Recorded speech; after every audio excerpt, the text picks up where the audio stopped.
Battleline Podcast, guys, and as you hear us talk about nearly every episode, Fort Scott Munitions is a manufacturer of multi-federal patented solid copper and brass CNC spun ammunition. It's designed to tumble upon impact in soft tissue, leaving devastating wound channels for faster bleed out and quicker incapacitation. If you guys have not used this yet, and you're a shooter, you're a hunter, you really got to get on it. They're the best. It was found that not only did the TUI ammunition outperform competitors in the self-defense industry, but it quickly became apparent that it would be a top contender for hunters alike. With the ammunition being CNC spun, the tolerances are some of the tightest on the market, ensuring that you receive the same results every time you pull that trigger. Fort Scott Munitions is available throughout privately owned businesses in all 50 states, as well as directly online through fortscottmunitions.com, FortScottMunitions.com.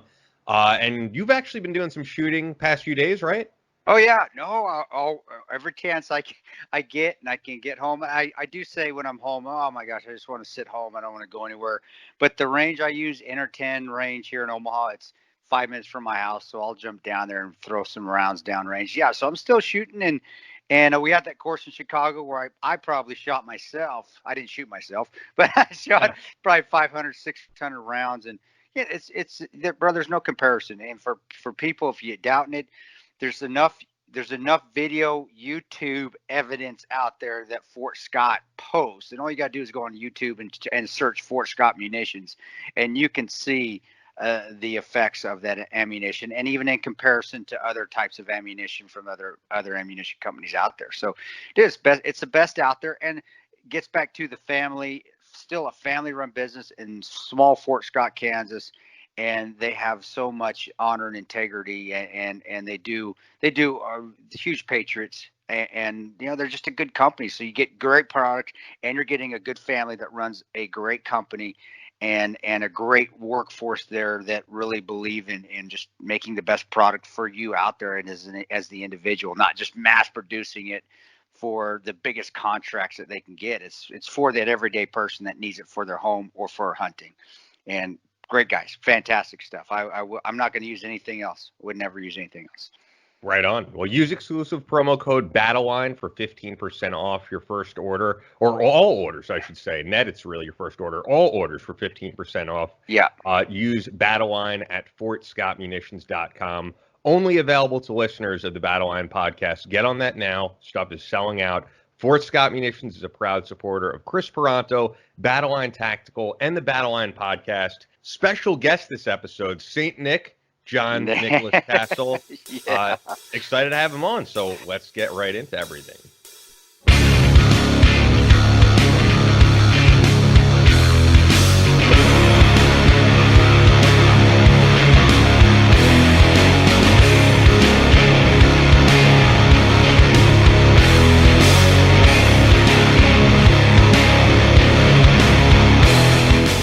From Omaha, Nebraska to New York City, from planet Earth to extraterrestrial life in space, a podcast with no equal, engaged in unconventional warfare through your speakers and headphones. This is a show about embracing the suck, conquering your demons, and finding God in the face of adversity. Chris Tonto Peranto. Twitch is on. Motherfucker, I'm going to shoot you in the face. Ian Scotto. You know, Ian and I have been dating for a long time. You are now tuned into the Battleline Podcast.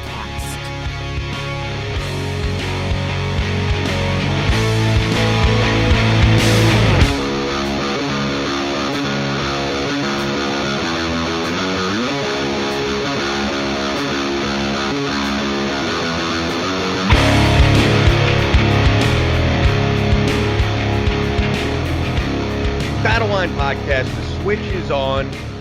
By the time you hear this, and you heard, you know, because I do this in post, you may have heard the new intro. I know Debbie sent me new voiceover, so I probably after the show will get to work on that. So if you're hearing it and it's new, then that's what it is. She's awesome. I love her. She is the coolest. She just such a fun person to talk with, and her outlook on life, especially with going through. I can't even imagine. I'm going through the things that she did. I have never experienced things. And I want you guys to listen to the episode and also when she has her book come out, read her book. But I just love talking to her. She's just the nicest person in the world. And guess what, guys? We don't have the same political beliefs and we still get along. Big shock. How's that? She's just a tremendous individual. And now I can't wait. You guys, honestly, Ian, I haven't even heard the new intro. So no, I haven't either. I haven't made it yet. But you haven't built it yet. I can't. No, wait I'm saying I got to get on it because she sent it. But you've heard the Jimmy Allen song that he gave us, which is awesome. It's awesome. So yeah, just making these great connections through this show of people who are helping us out and making this sound as good as possible. And we'll be back in the studio very shortly. I know I keep saying that, but then the audio quality will be back to where it should be. But with that. Actually, right when we started recording, you were saying that your daughter is going to a farm camp, and I was, being a New Yorker, I was like, "What is that?" And it's kind of outside my wheelhouse, and it sounds pretty cool. Well, here in the middle America, here in Nebraska, kids in this, they have summer camps, and the one of the farms she goes to, I buy a lot of my produce from them. It's so much nicer to buy. Grass-fed beef or corn-fed beef without all the antibiotics. It really makes a difference.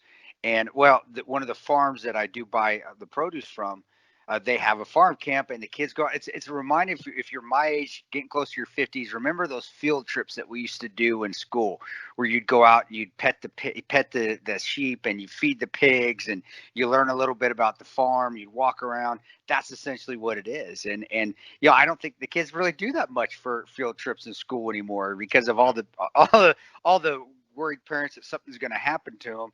But we send them out in the 2 hours, and they're just there for a couple hours, 2-3 hours, and that's what she does. She goes out there and they get to feed the horses. They may ride a horse. They may, her big thing is she's excited. She's excited to go feed the pigs. I'm like, oh my God, you want to go feed them? Okay, that's it. But I do remember being a kid and being in elementary school and doing those field trips and just being out there on a farm.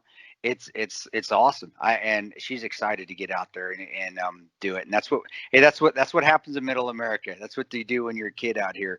And she's gonna have a blast, and she's doing it for the next month. Every Friday she'll go out there. And usually it's different, but because of the everything that's going on right now, they've had to space it out, and they've had to make the classes a little bit smaller. But I highly recommend it. If you have a child, get them outdoors and get them to a farm. I learned a lot about everything that doesn't happen in the city and a lot about life and they just enjoy themselves, brother. So, I'm looking forward to her getting out there and without having school, there's no school going on right now. There wasn't any school going on since March. She's looking forward just so she can hang out in a classroom atmosphere with some of her friends. So it's going to be great. It's going to be great for her. I'm actually jealous. Actually, I should be going out there and not doing the radio show, the podcast show.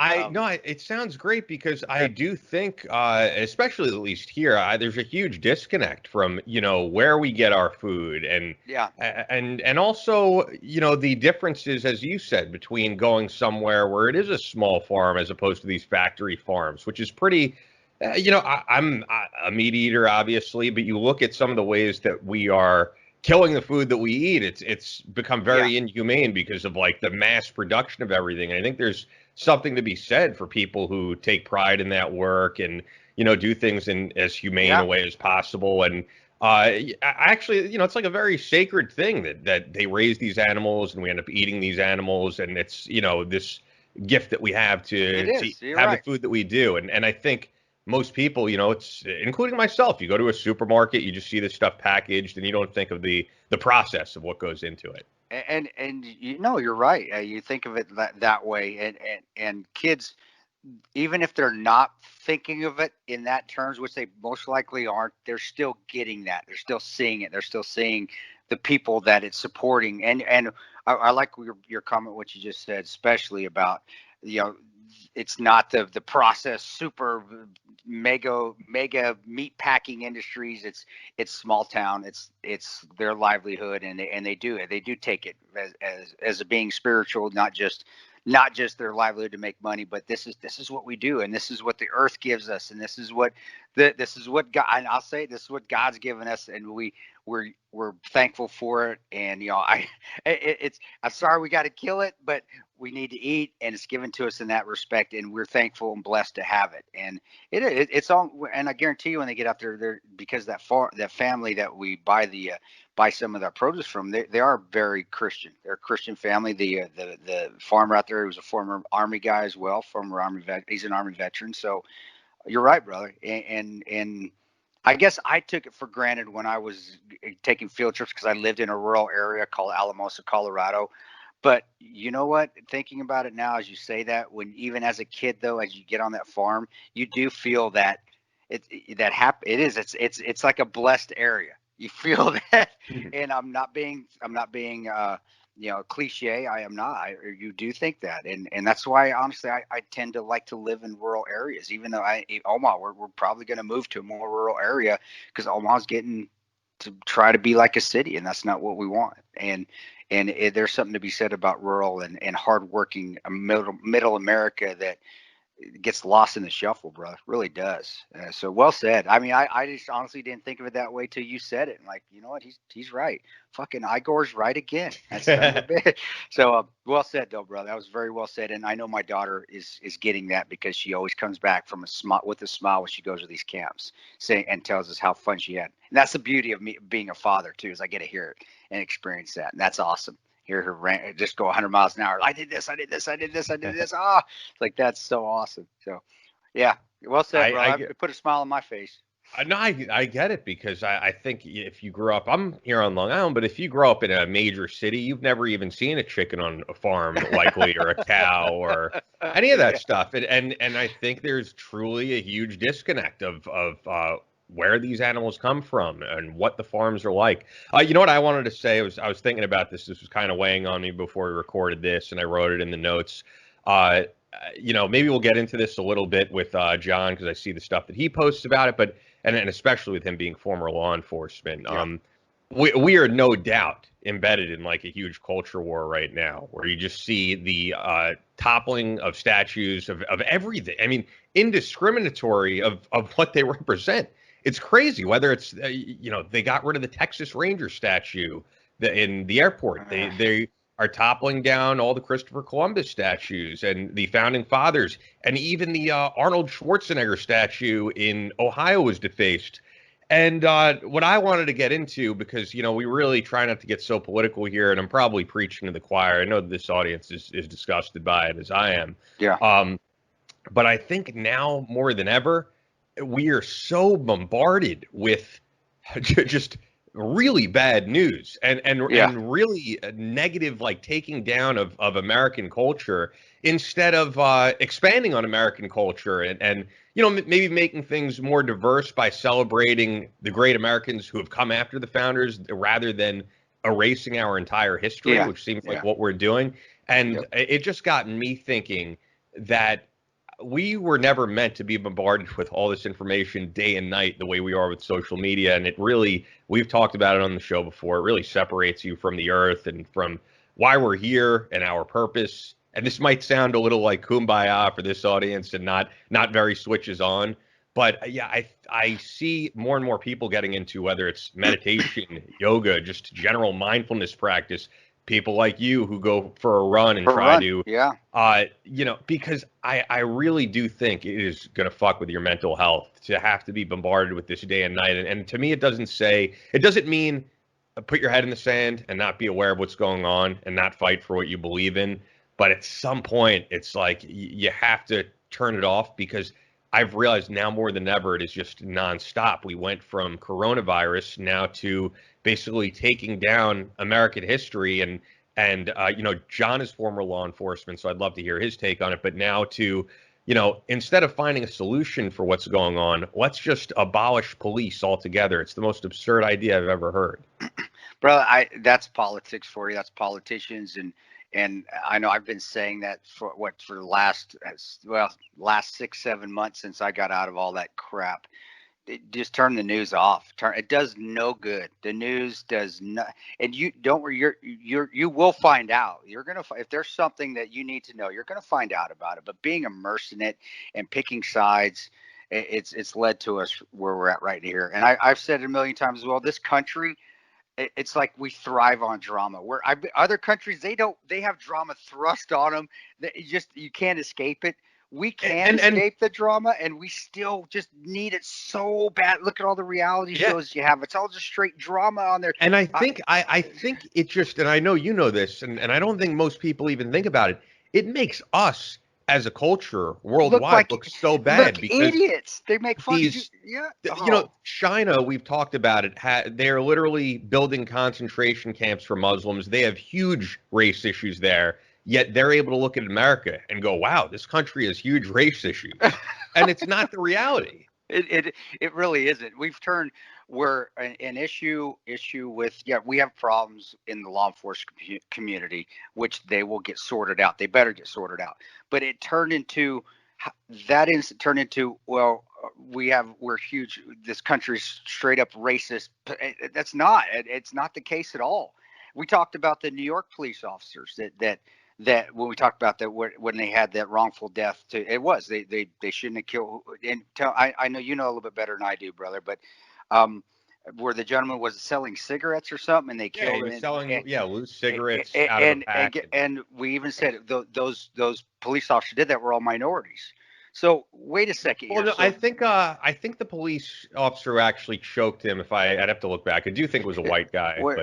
Okay, but again, looking at that, and if there was one in there. So wait, was it 3 police? And I'd have to say, I know there was like 3 or 4. So one was a white guy. There are 3 minorities. So obviously this is a racist country. I'm not saying that. No, they all for wrongful deaths. But the focus should be not on this country being, because it's not. These are politicians pulling this out of their ass because this is what they have. This is what they can always go back to. And I'm not going to pick a side left or right, but that's what always the left can pull into. We're a racist country. Let's racist this. And they can spin up everybody because we have so much damn stupid white guilt in this country too, which is ridiculous. But they can always go to that. And the media eats that shit up. But then the right goes on complete defensive of it, which isn't good either. Because now we go into, well, no, wait a second. The police were right. This isn't. And now we've lost focus of the problem again. The problem is within the law enforcement community itself. There's great individual officers, I'm saying as a whole. And again, we've said it before, the only way it can be fixed is within the community itself. The saying now, because of that, this whole country is racially divided. What the fuck are you doing, media? What are you doing, CNN? What are you doing, Fox? Of course, if you're going to keep preaching it, then people are going to start believing that shit. Just like believing in the Slender Man. Eventually, the Slender Man is going to come to life because so many people believe in it. That's what the hell's going on right now. And I completely agree with you, Ian, with the taking down our history. Screw that. If you want, then let's put more history up of. Yeah, that's exactly. Because I was thinking about that too. And I could totally look. I am not a black person, obviously. I don't know what it's like. And, I have heard perspectives from people of what it's like to grow up in a country where our statues are pretty much predominantly of white men who were the founders. And I could understand their perspective. And I would think, and I would like to think that you combat that with more speech. And I would love to see a statue of a guy like Dr. Ben Carson. I know that people think of Dr. Ben Carson as a member of the Trump administration now, but no, he's probably the most respected neurosurgeon to ever live. He worked on the brain of Siamese twins for the first time. For the first time. Yeah, he worked on the brain of a fetus inside the womb for the first time. Like, to me, that is an American hero. The people who work for NASA, the astronauts and literal rocket scientists who are black. I would love to see statues constructed of them rather than taking down of statues, which I truly think does no good. No. And we're really just trying to become more like Europe in terms of limiting speech. And I even see, I saw like this past week, there was an author who's a former New York Times author who put out a book about, that he believes the coronavirus numbers are inflated and things like that. And Amazon was not allowing him to sell it actually until Elon Musk got involved and they kind of took note of that. But, and I'm not trying to go down a whole rabbit hole here because it actually is like the opposite of my point. My point is at some point, you got to shut this all off because I think these people actually have won the culture war if you're not able to go out and enjoy your life, enjoy family, enjoy friends. And because I know that when this is all done, we're going to have a new thing that we're outraged about. This isn't going to end. I know it just continues to go. That's how the media makes money. That's how politicians win. When was the last time we had a political debate or a political candidacy where we had to vote, where we focused on what people did, what even an incumbent or even somebody coming in had done positively? It is never that. It's what we can tear them down on. What can we make negative? What can we put negative in as what is wrong with things because I can make it better, which is horseshit. It's complete horseshit, dude. This country is, and I'll tell you, get out of here if you don't believe me and go live somewhere else for a little while. This country is the greatest country in the world, and we are fucking it up right now. Excuse my language, but we are fucking it up because we have become so negative, and we've lived and worship this media that wants to divide us because that's how they make money, and the politicians want to divide us because that's how they win their elections. Dude, turn that bullshit off. Turn it off and just realize again that we are so blessed to still go out of our doors and not worry about an IED blowing you up when you're drinking a cup of tea, or going down the road and all of a sudden a massive car bomb goes off, blows up half a city block. You know, we don't want to get to that point. And I tell these people, I tell people out there, guys, none of us want to fight. I don't want to fight anymore. I don't want to go out there and do that. And I'm telling people out there, you don't want that here. You don't want to see where everybody's talking, oh yeah, let's war, let's this, we're battle. You don't want that. That is complete carnage, chaos, and it's basically hell on earth. And you can't recover. Nations can't recover from that. Look at Afghanistan. We're probably one of the most beautiful countries in the world in the 60s and 70s, and now it's desolate. It's never gonna recover. Libya, same fucking way. Libya was actually in pretty damn good shape. Beautiful country, beautiful beaches, and now it's a complete failed state because of an incursion, because of war. You don't want that. And I'll be honest, that's looking at it right now. That's the road you don't think you are, but especially the ones on Capitol Hill or who in Seattle, and then We've got the other side saying, oh, let's kill them all, let's wipe. That's the route it's going to. And when that happens, done. It's done. You can't recover from that. I'm just telling you. But so please tell me I'm wrong next year when we're talking to you and say, Chris, you were fucking dead wrong with what you said. Please, I don't think anyone is good because there's a great video that explains this. That's 10 minutes about, the difference between a democratic government and a democratic republic and the different forms of government. And what we're seeing right now is textbook of what happens before a more powerful government is installed that infringes on civil liberties. And it talks about throughout history, there are always these, and they are calculated anarchists who want to take everything down so that they could bring, they could fill that power vacuum with a new government that is going to, air quotes, fix everything. I am worried, and it's hard not to be embedded in all this. And it's like at the same time, I'm saying, please do not let it, tear you up. I think, as you said in that post that you wrote, setting an example with how you live, I think that's the most powerful thing you can do in times like this. And that's what we do. I'm having a rant right now, but when we leave here, I'm going to go out and I'm going to smile at everybody because I am happy. I'm happy that it's green in my trees outside. I'm happy that there's not buildings blown out by a damn J dam that just dropped from 30,000 feet and just blew everything in sight. I'm happy I can still go to the grocery store, and guess what? The TP is back in Omaha. That being said, I with that still though it still kind of eats me up because I've seen it before. I've seen what we've done to destabilize and create that vacuum of power to destroy a nation.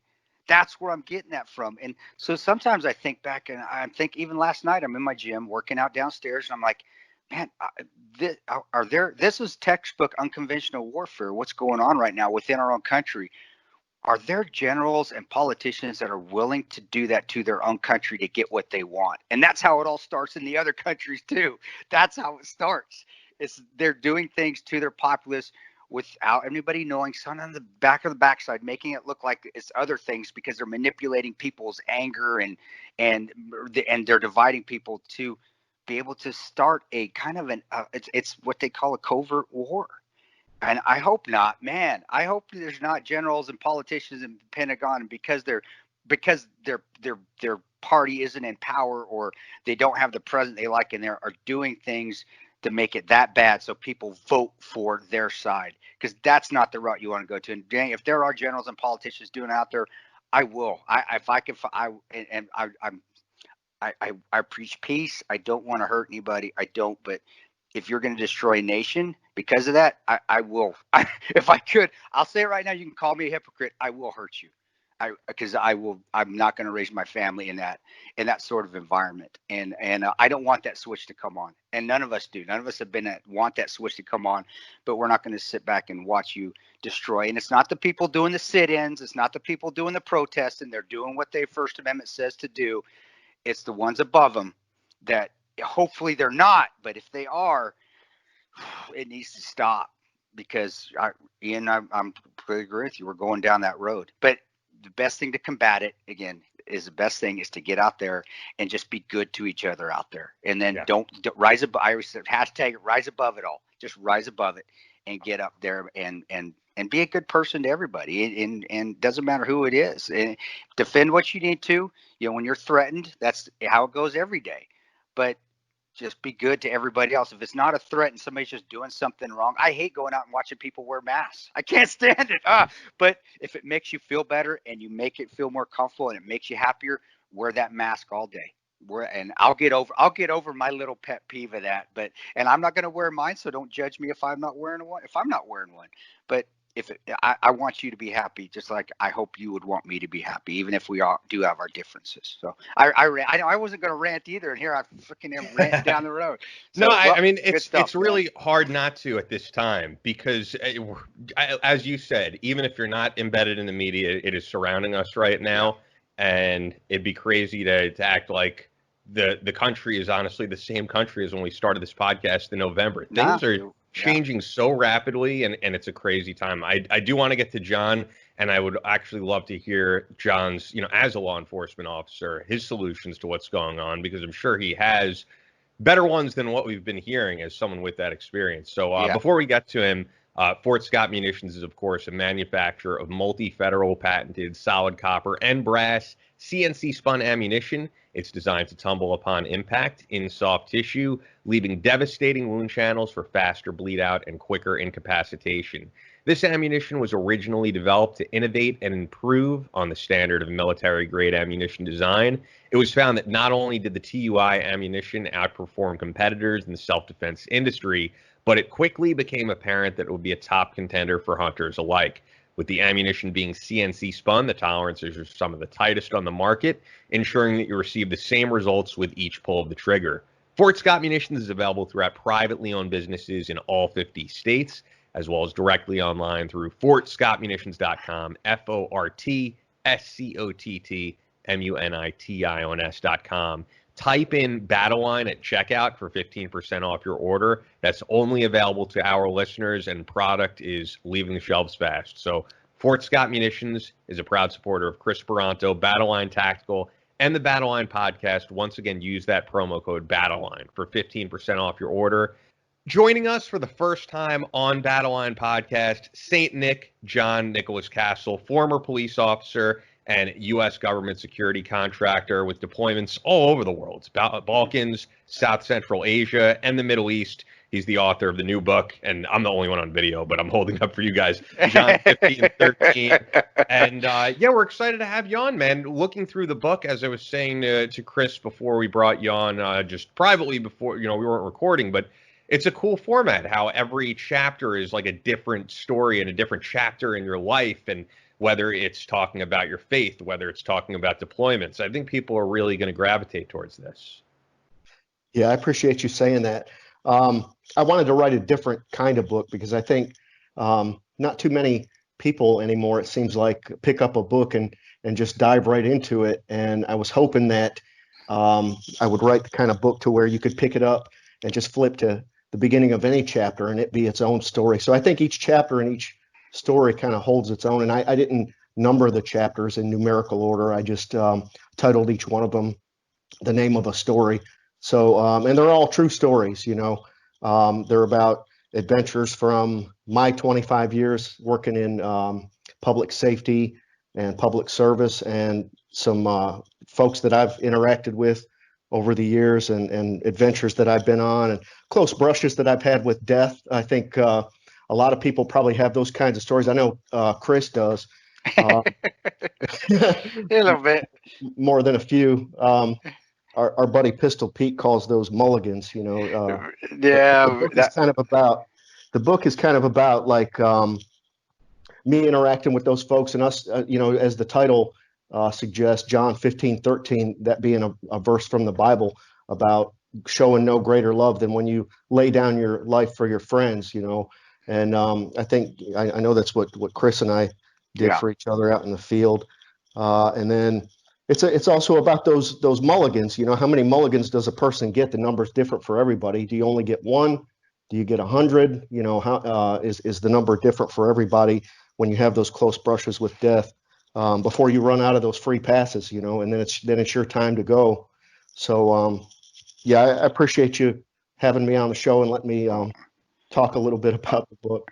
No, brother, we'll talk more, but get into it quite a bit more. I think because you know I know you well, so it's tough for me to ask questions. Like, hey, what do you? Because I know everything about you. Well, I hope not everything. Well, maybe everything. Well, but you've seen me naked. So I have seen you naked, and I needless to say, brother, I wasn't impressed. And I'm kidding. So, you know what I always think of hearing this story? I've heard him say it several times when Pete Rose has been interviewed about that he had to like shower in the jungles with who was, I'm trying to think, it was Joe DiMaggio. He was like, let me tell you, the only way I can describe Joe DiMaggio is he's a penis attached to a man. Well, luckily for us, me, and I'll say me or Nick, we don't have those problems. We are okay. We're completely average, at least.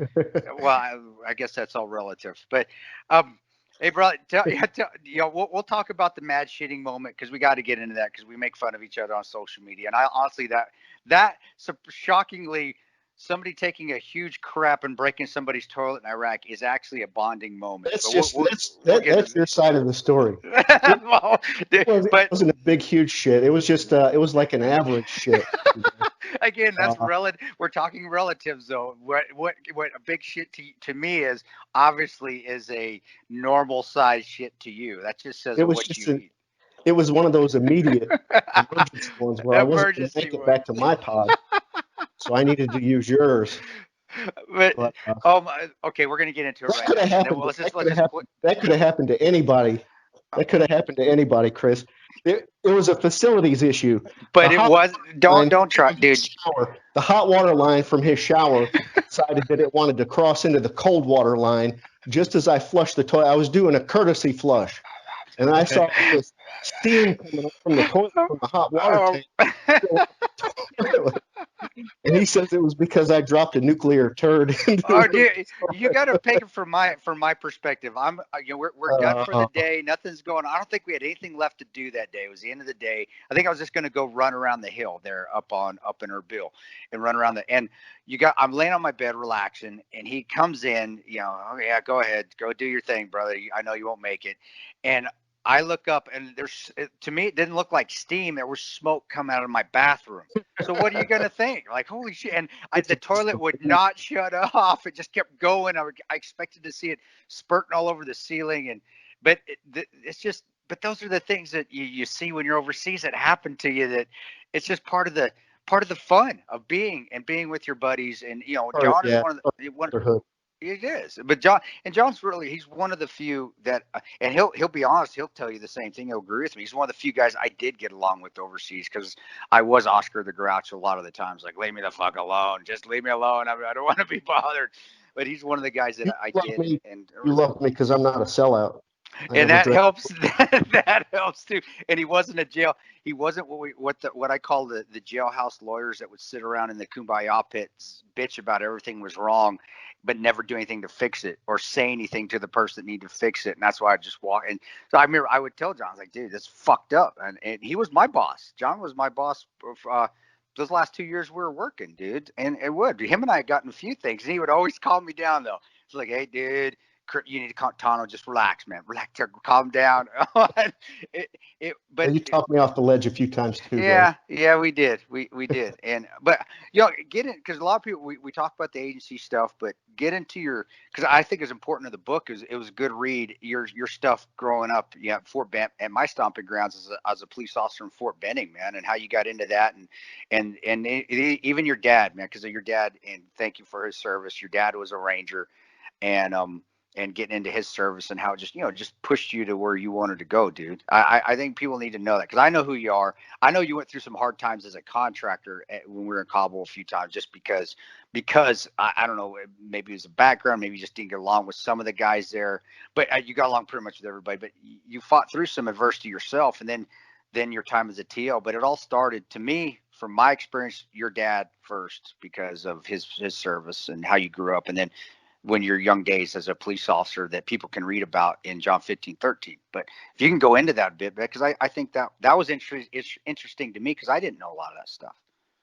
Yeah, dad was never, he wasn't a hard ass dad. He was never really strict with me. He always called me his little gentleman. He said that I always acted older than my age from a very young age. And he would take me out and do all kinds of stuff with me. We'd throw the ball around. We were close, well, we still are. He's still around. We're still close. In fact, I'm going to drive down to Georgia for his 70th birthday. Next week he'll be 70. And he's a tremendous painter. He's tremendous. I got some of the stuff he's wrote. He's painted for me on my wall. It's outstanding. Yeah, he made another one for you. I need to either send it or bring it to you. Okay, deal. I'll take a picture of it and send it to you so you can see it. But yeah, now that he's retired, he's got some free time and he likes to paint. So he makes these paintings of battle scenes and combat scenes and 9/11, things like that. And yeah, I'll go ahead and Thanks, post up some of his work, some of his artwork on my social media pages, and I'll get this latest painting that he did for you. I'll get it to you.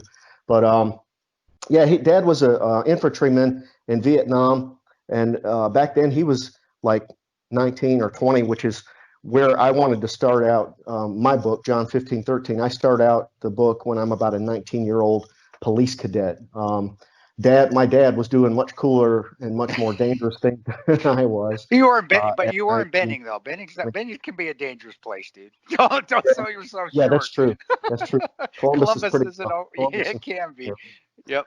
Yeah, I think a lot of military towns are like that. Yeah. No, you're right. I don't know why that is, but it just seems like most military towns have a high crime rate. They're pretty rough, but or they at least have some rough areas, Yeah.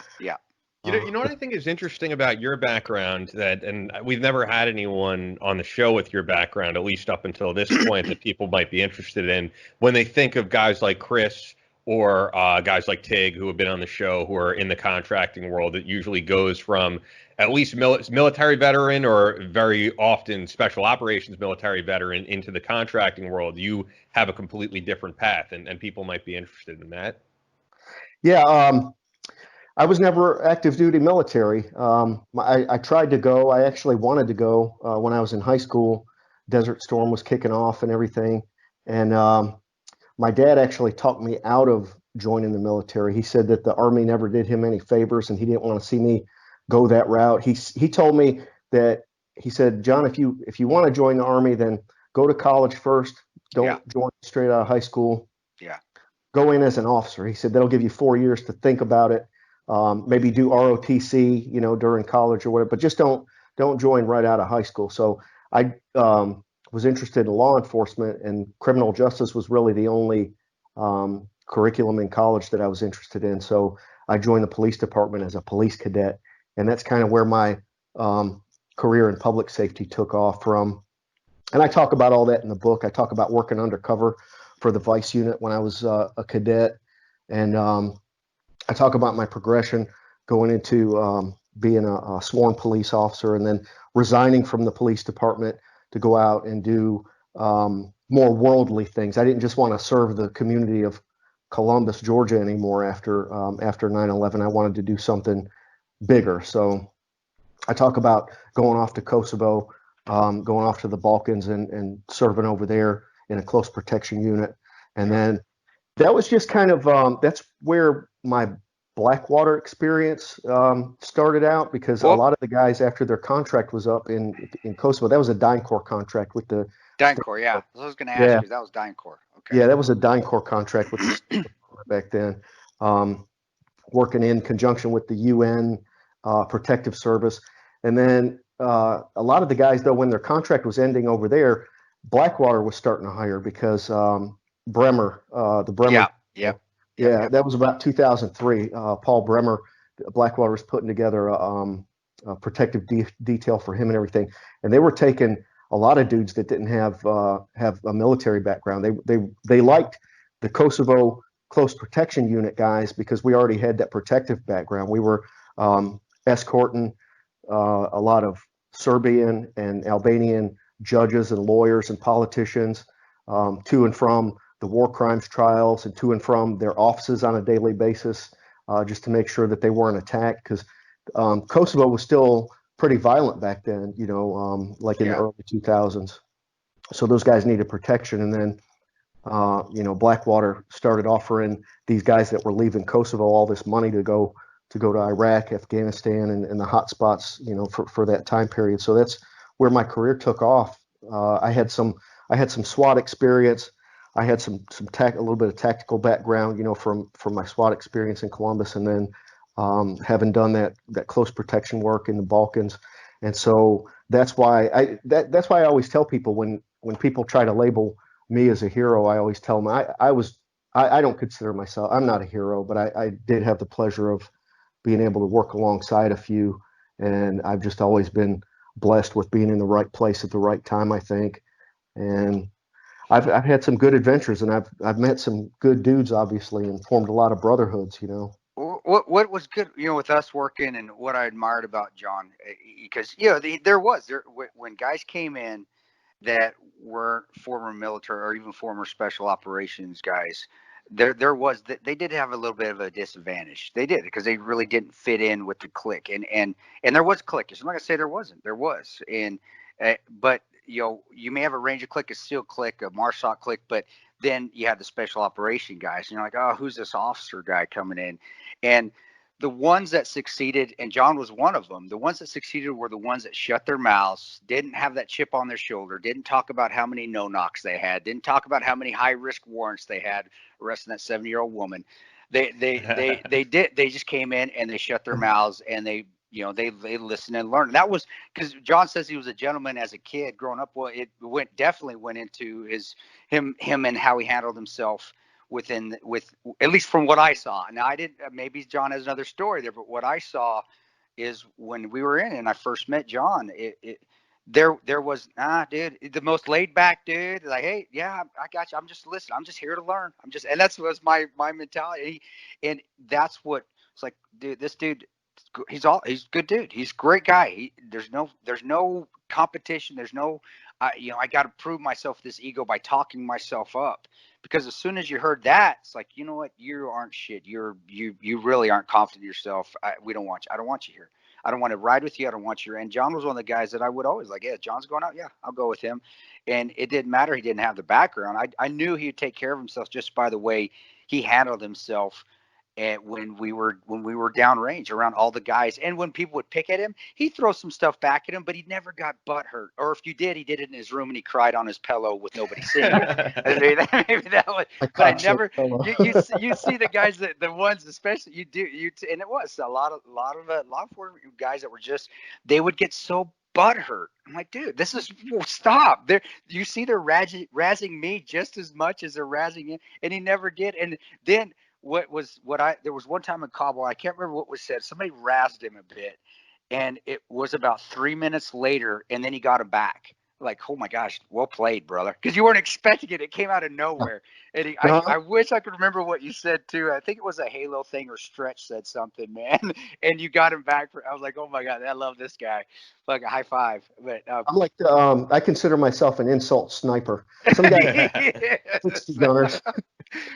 Sometimes it's that's why I use that analogy, the quiet kid in the sandbox a lot. Yeah, you did. Well, that's that. Yeah, Kinda that's like you. what I was, and then, but when I did come back with something, it was usually pretty good, pretty witty. I can't remember what I said in that instance either, but you remember, Chris, you remember Rice Man? Oh, Remember yeah, Stuart Rice? I remember Stu. Yeah, Yeah, God he's bless him, man. not anymore. Yeah, God bless his yeah, soul. yeah. But he had both backgrounds. Remember, he and I were cops in Kosovo together Yep, too. yep. He was a cop in Texas, but he also had that Army Ranger background. I was always kind of envious of Stuart, and I always tried to kind of imitate him and kind of emulate him and watch what he did, because he was always real cool and laid back like that too. Well, Even in those times where something would happen that would rattle everybody else a little bit. Stuart was always one of the coolest guys to work with because he never got upset, never got rattled, never got nervous about anything. So that's actually, I think I met him through you. I was introduced to him on a trip to Afghanistan, and maybe yeah, so. super nice guy too. Another one that was just the nicest guy, and it generally was the older guy. He was an older guy, like I think he was older. Was he same age as you, brother? That means you're older than me. You're like 57. I'm No, like wrong. When we first started doing the contract stuff, I was like 30. Stuart was about maybe in his late 30s or maybe 40. I think he was 10 years older than me, Chris. Oh, I got you. Yeah, Yeah. that's A the thing. little older. A great guy and a great time to ride. The instance that John and I had, especially working and we did a lot of time in Kurdistan, so we had a lot of time together riding around. But people don't realize just getting out and just having that partner out there that's relaxed is so much better when you're in those environments than somebody that's wound up, because it's the bad guys can smell that. They really can. Even if you're in your car or ride down a car and you get somebody that's wound up, it's like the kids have a sixth sense on the side of the road and they can point you out. And I never got that feeling when John and I were working together. That's why it was so nice to get out and do stuff with him, because and if he did, he hit it well, or I would say something smart and it would relax him. Is that or maybe am I giving myself too much credit, John? You can tell me, dude. You can say, dude, you're an asshole. Just tell you, shut up. Just shut your mouth. Well, No, go ahead. I think a lot of times I think about those low profile environments that we used to work in, where if you remember, Chris, a lot of the dudes would get rattled just because in some of those low profile environments, there was no way you were going to be able to wear even the most low profile body armor or wear any kind of a weapon without giving yourself away. And so you would have to sometimes take that stuff off and leave it behind, or conceal it somehow to where it was going to be hard to get to it. There were some places that we would go in where they would have to they would actually do like a body search or a body scan. If you had anything on you, they would find it. And so a lot of dudes would like refuse to do those kind of details because they didn't want to go without body armor. They didn't want to go with a weapon. And I was just always like, dude, Chris, me and you could get out of any situation. I'd grab a pencil, like John with a pencil. It was. I remember we would be chomping at the bit to do, like, yeah, we'll do it. Let's get on it. I hate wearing that shit anyway. I don't take it does. It does get to the point. That's why when I teach now, and I learned this from working overseas and working with guys like John, and I said, hey, your biggest asset is your situational awareness. It's not this body armor. It's not this gun. It's not this knife. It's being aware of your surroundings so you can have the initiative. You can take action before something bad happens. You have the advantage, or you have the initiative, and that was the thing with working with John downrange and doing that stuff. It was we don't need all this shit. And honestly, you wanted to blend in. You didn't have to be. I'm never going to pass off as an Iraqi or Afghani. It's not going to happen. Maybe Hazara a little bit because I got the slanty eyes. And Hazara, for those who don't know Hazaras, that comes from the Mongols. The Hazaras, their lineage is from Genghis Khan, so they got the little bit of slanty eye. I got a little bit of that. But that being said, but I don't have to look like a contractor. I don't have to look like I'm a pipe hitting. I'm going to get everybody, kill them all, let God sort them out, sort of thing. We can still blend in different. Dude. And it's like, and also it was nice to work with somebody that didn't have sleeves. I'm like, dude, you got sleeve tats. Cover that Yeah. shit up. I tell you, Iraqis don't have sleeve tats. Knock that shit off. Sleeve tattoos, and they're built like the Incredible Hulk. And Yeah, like get off the they wear a ball HGH, cap. man. Yeah, steroids doesn't fly around here. You stay back. You can guard the base. I don't want you to go out with me. But that was the thing with John is it was that sort of mindset. Now, did you get really, brother? Yeah, how did you learn that when you were a contractor going through a few things, or did you? I know you kind of grew up that way, already laid back. Did your police officer training? Because some of the police officers that did that undercover stuff, it didn't translate well to the low profile work, or sometimes it did. What do you think? I just kind of want to get your opinion because I'm not law enforcement. I just happen to work with some really good ones, and I've happened to work with some really bad ones. But what's your feeling? I think it's just like anything else. You know, there are good cops and bad cops. You can't put them all into one. Like the stuff that's going on right now. You know, you can't put them all into one category. Just like there are good contractors and bad contractors, and good military guys, bad military guys. You can't put them all into one category. You know. And I think that everybody in that kind of work that you and I were doing, everybody brought something to the table, and you could kind of sniff out and kind of tell which guys were going to be able to make it kind of early on, and which ones were not. And then the ones that seemed like they weren't going to be able to make it, like a lot of times, if you remember, Chris, I would put them with one of the more experienced guys like you, or try to take them under the wing. I didn't want to. I wanted to give everybody a fair chance. I didn't want to just boot a guy in his first couple of days, boots on the ground, just because he didn't know the job, or just because it didn't seem like he was fitting in, or like he was going to be able to get the hang of the work. And so I would try to put him with one of the more experienced guys and let him work with them for quite a while, let him show him the ropes, kind of to use that phrase, and give them a chance, give those guys really a chance to come along, no matter what their background was. It didn't matter.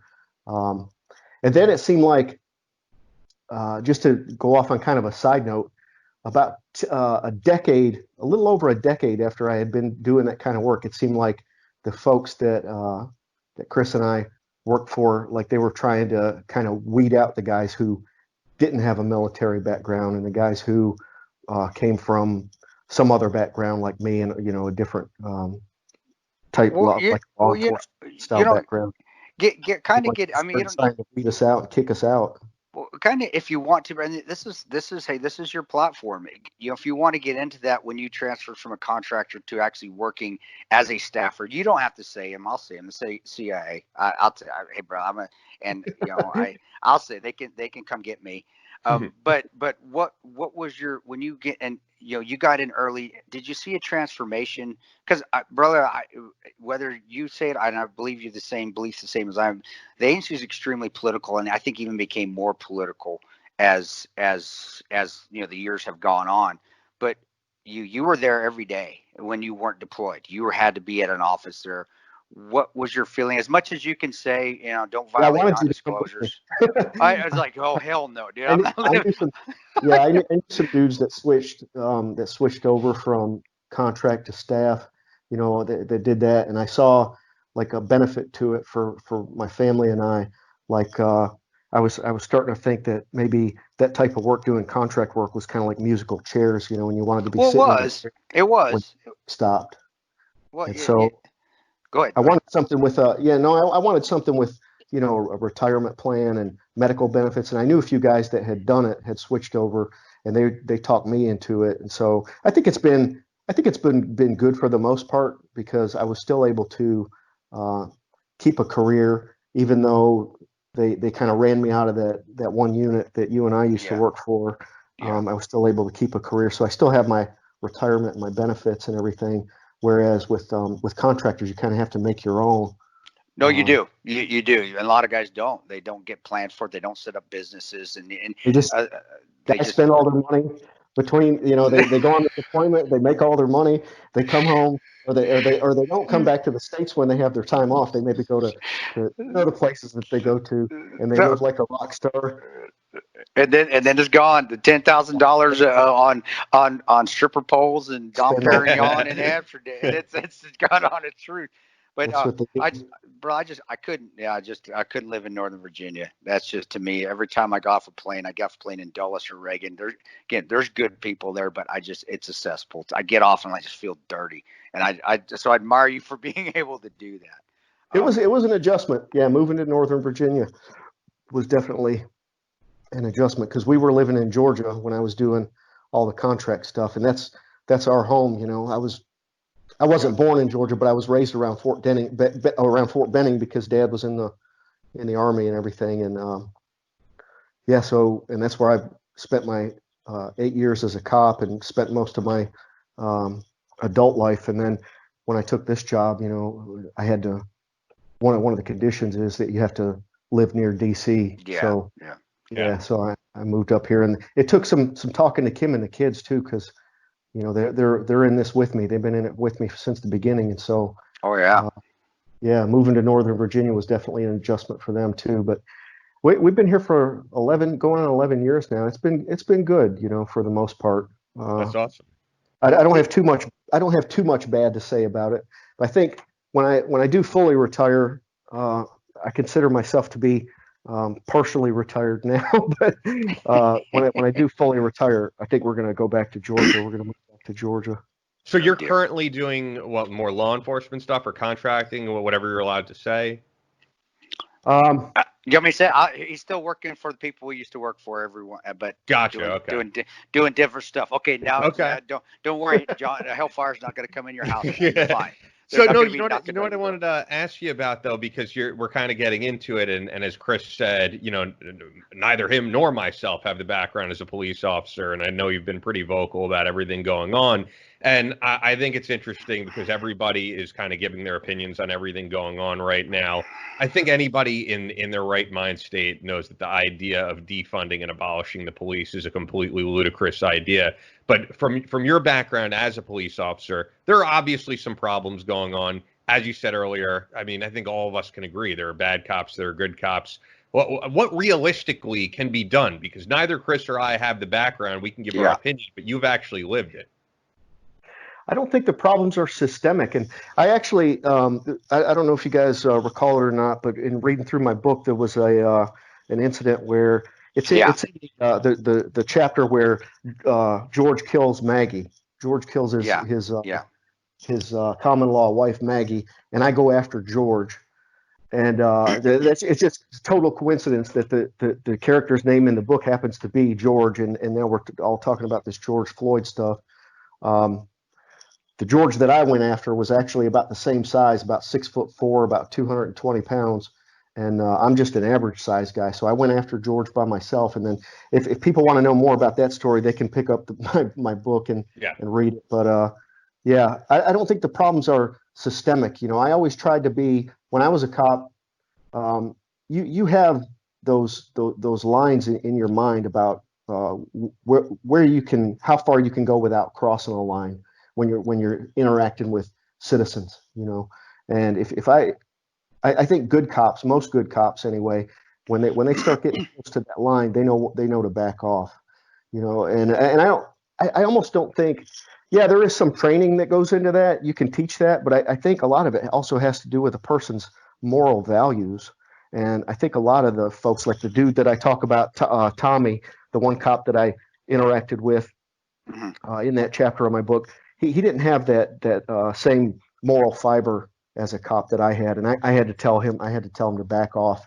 So how do you, because there's people, and there's people like that. I think in every jurisdiction of law enforcement, there are those guys. It's like, how do you drive those guys out? Because that probably would solve the problem. And how do you do it? I mean, there obviously has to be some type of change that we want more guys like John Cassel in law enforcement and less people like the guy who did what he did to George Floyd. And brother, that's what we've talked about with you. And I'll let you talk, John. I'm sorry to cut you off, but no. I do. There is, and it comes down to a morality issue within law enforcement that I've always said it's got to be fixed. You guys like yourself, it can't be fixed by me or guys on the outside. It's got to be fixed from the inside out, just like at Range Battalion where we fix stuff from the inside out, just like SEALs. Even though this damn Gallagher thing kind of got out of hand, they still were trying to fix it from the inside out. And that's it starts with it can start as easily from the beginning when they're going through an academy, and morality isn't preached there because look at the Omaha Police Department here, half the damn instructors are sleeping with their damn students. It's morality issue. You just said it right there. It's a moral issue. It's a moral compass. It's got to start, even if we're not talking about the same thing, morals, and it's got to start in the academy, to my opinion. But again, here's where you can say, Tano, you're all fucked up. You're wrong. And so go ahead and tell me, man, because you are one of the good ones that had that moral compass that you just don't see. And that's why your opinion is invaluable, because I've seen your moral compass when we could have gone hands-on, even downrange, where we would have been warranted to go hands-on and done some awful things, and you didn't and I didn't, because at the time it wasn't the right thing to do. Even though we could have, it wasn't right, and you felt it morally inside. The virtue was there. So yeah, go. I do want you to talk about that. And if I'm wrong, brother, tell me I'm wrong, and then we'll fight about it offline when I see you again. Yeah, and then 9 times out of 10, when you just kind of use your verbal judo, as I call it, and kind of de-escalate the situation, usually it just defuses itself without having to put hands on. I think it's not something that can be handled on Trump's level, though. It's not Trump's fault. We see one side of the spectrum trying to blame everything on the Trump administration and saying that we need legislation about police brutality, and Congress needs to address this and Trump needs to address it. It can't be handled on a federal level because law enforcement is taken care of at the local levels. You got the municipalities, the cities, the counties. They do all their own training. And some people go to the state academy, you got state cops and whatnot, but it's got to be handled on the state and local levels. And I think it seems like most of the cities that are having a real issue right now, they need to address it. Not just by addressing the individual officers that are not acting right, but also by retraining the whole police department, their whole jurisdiction. Because I'm sorry, what am I trying to say right now? No, you're going down the right path. It's got to be handled at the local level. I completely, I'm in agreement, and I like hearing it from your perspective because you're someone, as I said, who's lived it. And the really scary thing, and I saw actually, you see things all the time now on Twitter, whether it's from someone who you would consider an expert or someone completely on the outside. I saw the comedian Louis J. Gomez write this, and I thought he was entirely right. And it's actually a point I haven't heard anyone else bring up. If you abolish law enforcement, you defund the police, and you have a community of people enforcing the law, you're going to wind up with a lot more George Zimmerman situations. And I don't think anybody was okay with that. Yeah, you're going to have something like the Purge, like the movie The Purge, where everybody can go out one night a year and just do whatever they want, and nobody gets arrested. Nobody has to answer for it. But that would be like, instead of once a year, it'd be like 365 nights a year if you got no police.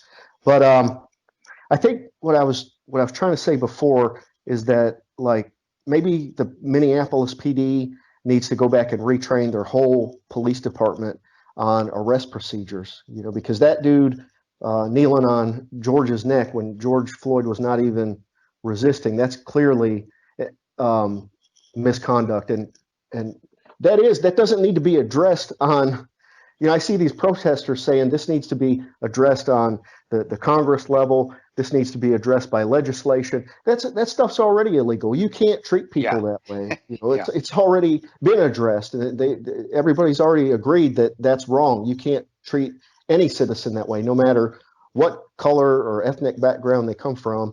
That stuff is already illegal. And those 4 police officers, including Derek, they were all fired already. But I think just to give the other side on this, I think some of the anger is that we've seen this happen before, and almost every time the police get off. We were talking about the Eric Garner situation before he came on, which was another chokehold situation. Not to get into the semantics of the whole thing, but those guys got off. And I think there are certain people who it's a anger over multiple times this has happened of, wow, these guys never get put in jail. And I do understand that perspective as well. Anytime a citizen gets injured or God forbid, if they die during an arrest, it always gets looked into. And I don't know all the ins and outs of the George Floyd case. There's these questions about, did Derek Chauvin know George Floyd? Yeah. Did they know each other prior to this? Was this like, was he put up to actually kill him? Did he know that he was going into that situation to kill George Floyd? I don't know. I don't know the answers to all that. Why the other the other three cops rather didn't try to do more to try to get Derek off of George Floyd. I don't know. And I don't want to use all our time up just talking about this case, because like you said, there are other examples in other cases. So, but I just think that this is something, this George Floyd thing is something that we all agree that was wrong. What that officer did was wrong. And I'm usually one of these ones that I take my time. I try to find out as many details as I can about the situation before I rush to judgment. You are. I wouldn't say some. I would say most Americans, most citizens rush to judgment whenever they see a situation like that's the media, man. Like the media does that to you. The news media wants you to rush to judgment, so that they can crucify somebody or whatever it is. They're getting paid to be on the air, so they have to make the news interesting. They're selling airtime, but I'm one of these ones that I try to sit back and I try to find out all the details that I can about a situation before I form an opinion on it. But all these people, you got them immediately running out into the street after they see something like that. And I just think that this is one of those situations where once we all knew all the details about the case, I actually don't really know whether or not Minneapolis was working on an investigation. When something like that happens, usually they have to put it up, give it to the Minnesota state cops, like the state police or the FBI or something. They have to give it to a higher jurisdiction to come in and investigate something like that. So there's not a conflict of interest. Exactly. Okay. Into like the local internal affairs, they can kind of look at it and say, I think we need to bump this up to the next level. And but it's time consuming. We're talking about the government. So that all that's time consuming. And if people would just stop rushing to judgment, running out and burning down Walmart and Target, and going in and taking whatever they want and running out of there, looting businesses and burning down businesses and stuff. If they would just stop doing that, throwing Molotov cocktails at police cars, just let the state and local level authorities have a little bit of time to rationalize the situation, decide how they're going to handle it. Those guys had already been fired. Whether or not the case was being bumped up to the next level, I'm not sure. So I can't say one way or another, but that's the way it's supposed to be handled. But sometimes it is time consuming, and then you got Reverend Al and Jesse coming in to try to fire people up even more, which is not right. Those guys, they never show up when something good happens. They always only show up when something bad happens, because they make a lot of money off of that.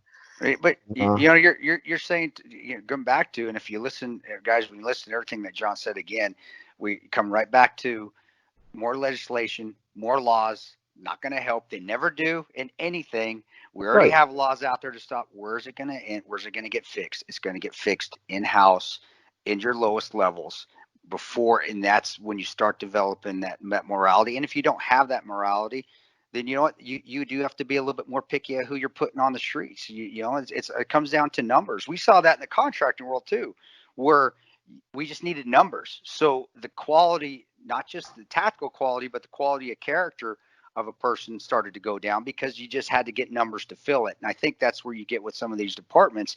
And the morality has to be higher. I think it has to be higher than it is in the military or in the special operations community, because as a Ranger or SEAL or Delta, your job is not to go out there maybe it's to apprehend a high value target, but in the meantime, your job is to get out there and basically kill everything that's there to stop you.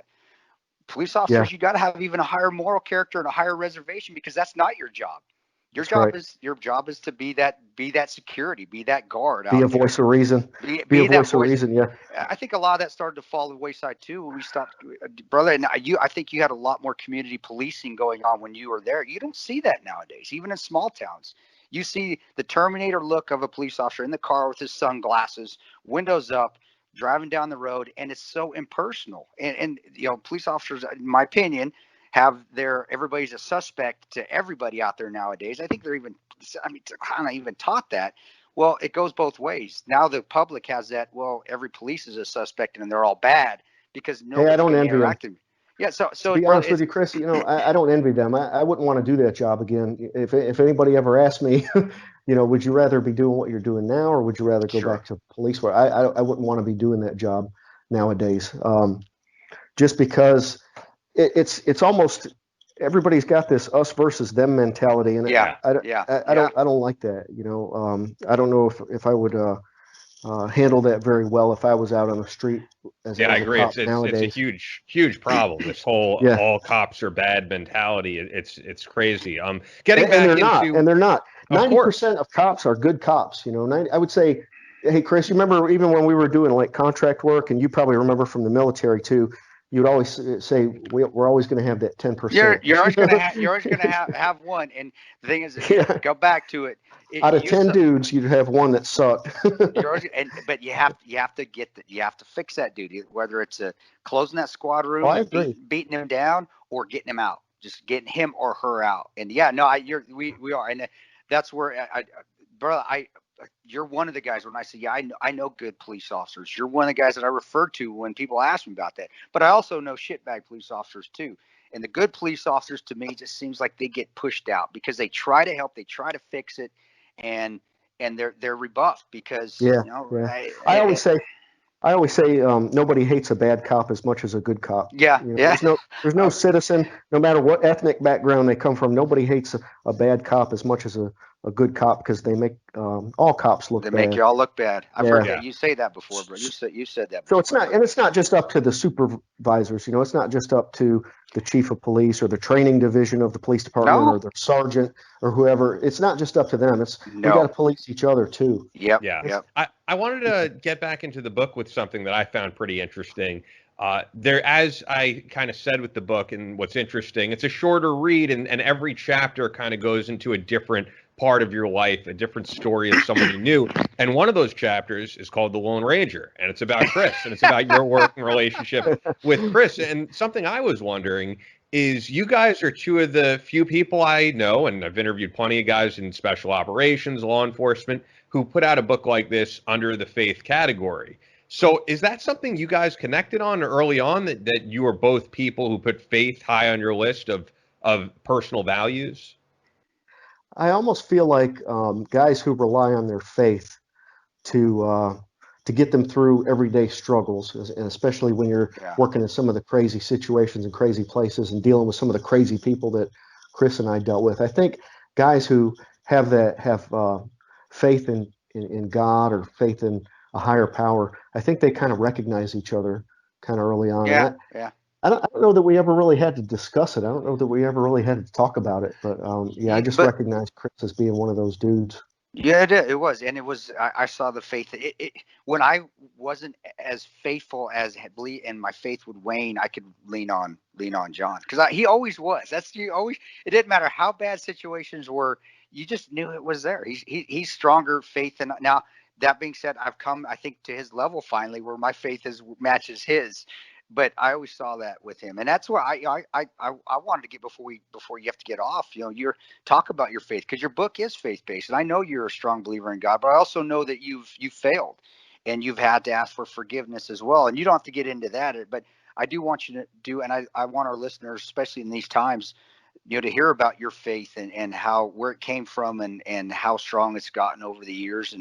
And you don't have to talk specifically if you don't want to, but maybe where you've fallen and what you did to get back up and keep moving forward, keep riding that horse like you've done. I've seen you done in the past, man. I know you struggled a bit, especially over the last 5 years with job changes and such. So, but can you talk a little about that before you have to go, brother?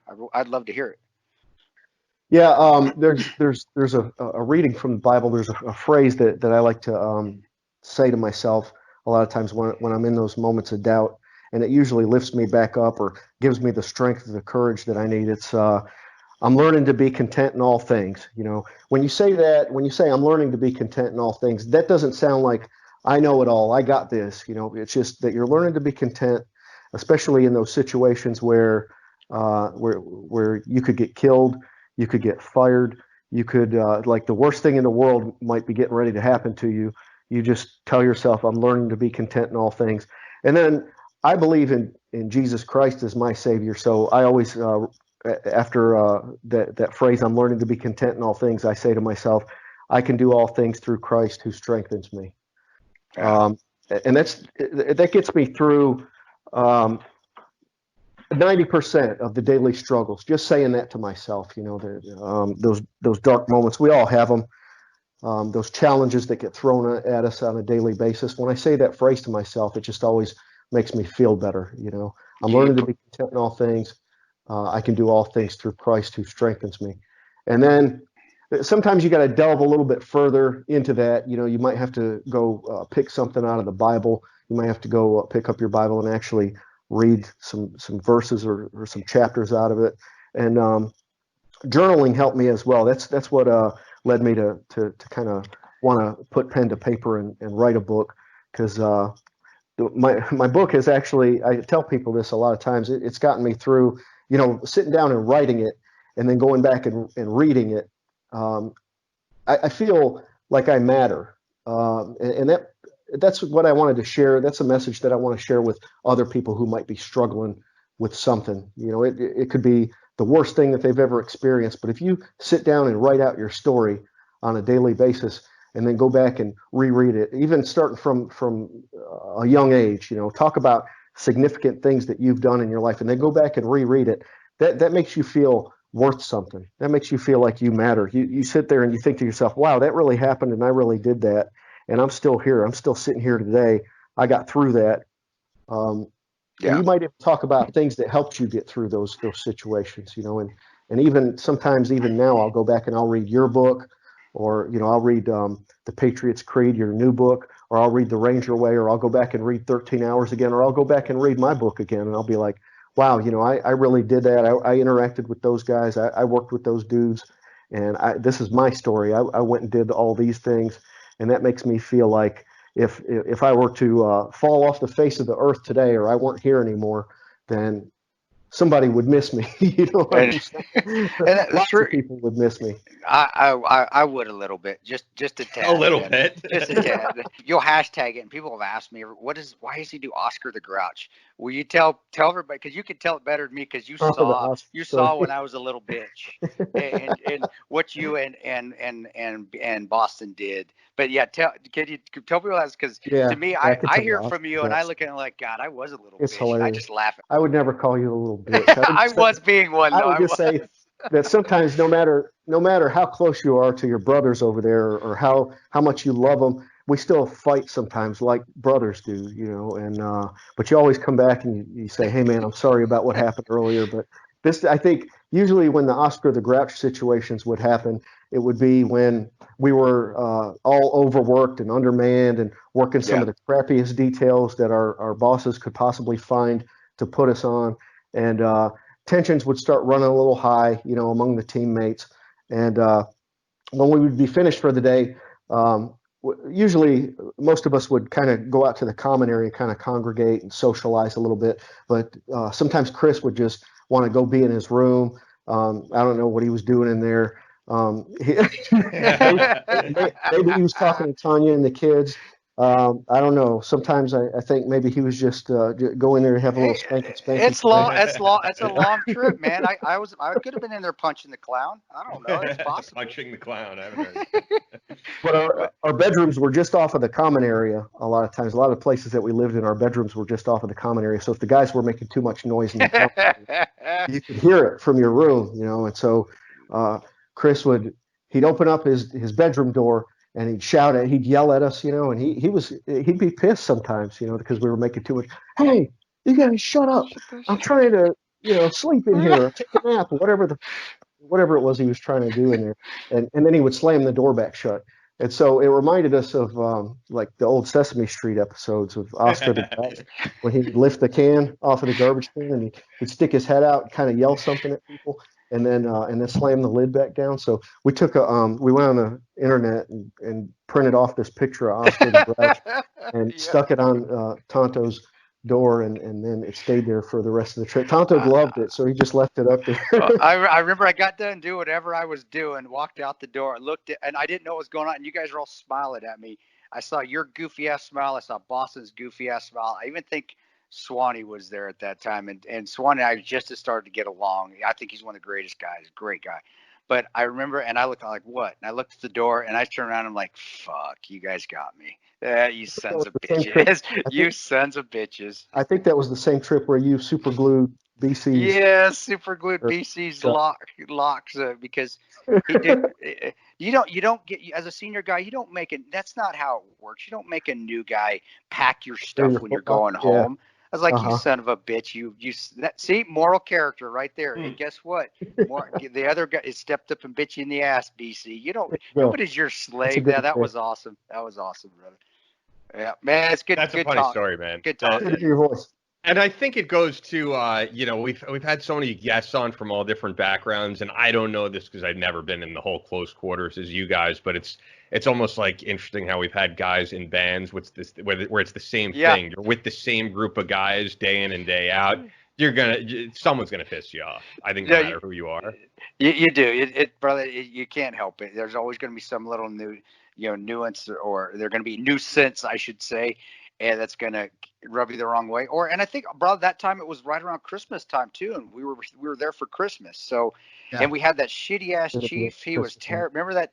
Oh, he's terrible. But but it was like, I remember going on shut the fuck up. I'm trying to sleep in here. Wink, wink, whatever I'm trying to do. And, trying to jerk off. Yeah, I know. But those times up on that hill, in Erbil, in Choclaw, in the area we were at, man, those were some good times, and we missed that trip. We both were there for Thanksgiving and Christmas, and but we made the best of it. The Kurds, I miss working around the Kurds. Yeah, that was very, very fun, man. Well, bro, I appreciate you being on. I appreciate you guys having me on. Oh, absolutely, man. This is a great book, and we want people to pick it up. It's John 15:13, as he described the meaning behind that, by John Nicholas Cassel. You could also check him out on Instagram at john.saint.nick, john.st.nick, on Twitter at Cassel Nicholas. And then also the cool thing is at saintglobalsolutions.com, you now have merchandise, signed books. You can get a copy of the book signed. And you have a new podcast, which you launched. So it's saintglobalsolutions.com. And this has been awesome, man. And I think it's actually really appropriate timing because there's only so much Chris and I could say about the law enforcement community. And I really value hearing someone who's lived it to give your take, because I think it's a valuable take to give. And, I was talking to Chris before. I posted that video of the guy from the PBA from NYPD that really went viral.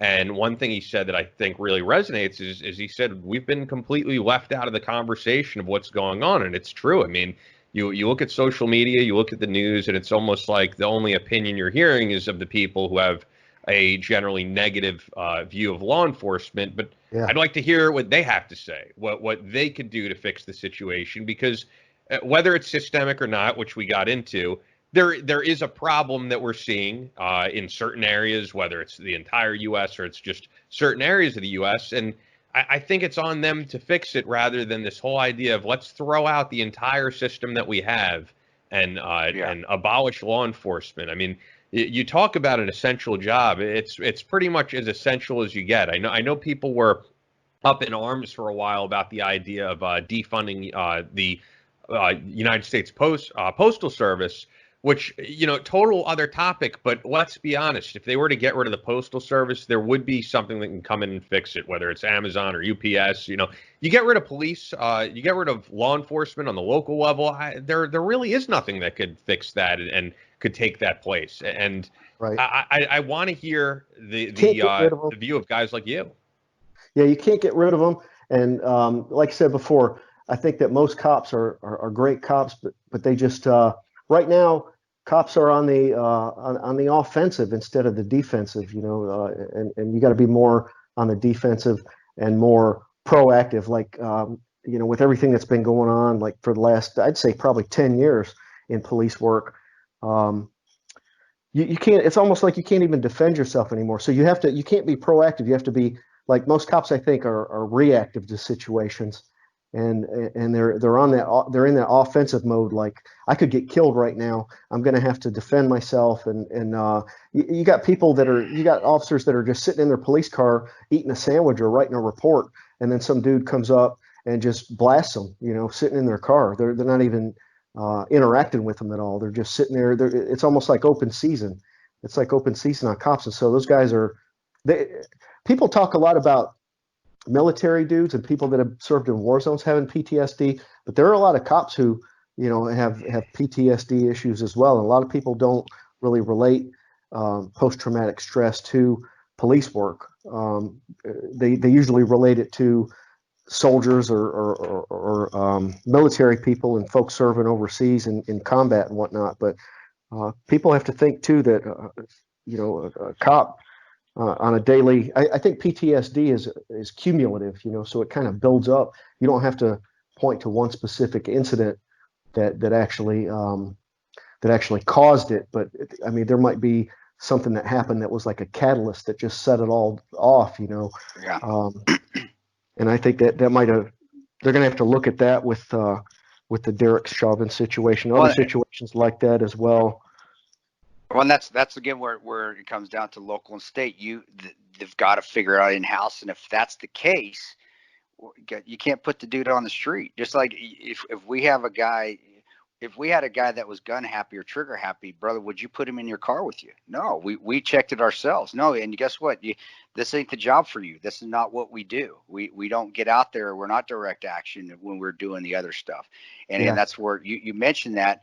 How does that get fixed? Well, that gets fixed in-house. And if you see it, that guy needs to be removed. He's going to lose his job. We'll figure out what else he can do that he's not going to be out on the lines where that possibly one little spark like this can set off, and it hasn't destroyed the nation, but damn near it's caused one incident has just sparked. Now we've had multitudes, but it just took one little spark from, and who knows what this guy was, the officer was, but again, that's where it's got to be recognized in house, and that's why we talk about GRS stuff. That's why they stopped letting us do those long ass deployments where guys could re-up and stay for 6 months instead of getting out of there after 75 days, because we were recognizing that guys were coming home and either going into domestic violence, or killing themselves, or getting back in country and doing stuff to the locals that they shouldn't have been doing. And that was recognized again in-house. That was recognized by us, and we put that out there. So guys like yourself, brother, you have a voice, and that's where so you're not working anymore, but they need to hear what you have to say, because you've done that and you've seen overseas as well. And so you don't be shy to put that out there. And if somebody tells you you're wrong, well, stick to your guns. Like, you be like Tano, say F you. No, I'm not. Or say, all right, I get with Ian. Yeah, you know what? Maybe you're right here, but bro, that's your. They need to hear what you have to say, man. And I think more people need to hear it, because you do have that experience from both sides. Yeah, maybe one of the things that departments could consider. I've been thinking about this. Is most police departments, the way they do it now, is the only time you go in and talk with like a psychologist or psychiatrist is, number one, when you're hired. Number two, when you're involved in some kind of an incident. Maybe they need to go in about once every 6 months or once every year, every officer, maybe during the performance evaluation or whatever it might be, maybe during their in-service training or something like that. Maybe there's a time block where you go in and you sit down and talk with a psychologist or psychiatrist and be honest about how you're feeling, or, what you're thinking out there on the street. And maybe there's certain situations where they could say, hey, this guy needs to be pulled in off the street for a little while and be given a desk job, sitting at desk services, or a less stressful job, working in the property room, or issuing gear or something like that. Give him that job for a little while, just so he can come in and kind of decompress. You know as well as I do, in any of those high stress jobs, like when we were in country, you can never completely come off of alert. No, you can never go into white mode. You got to stay in that yellow, or I forget the color codes that they call them, but you're staying in the yellow, and sometimes most of the time you're right. You're in the orange. And that's where you want to be, but that wears you the hell out. Being in that orange, always ready, even when you're sleeping, you're always ready. I mean, I hate to throw Libby into it, big guy, but that's a perfect example. It was the day was done.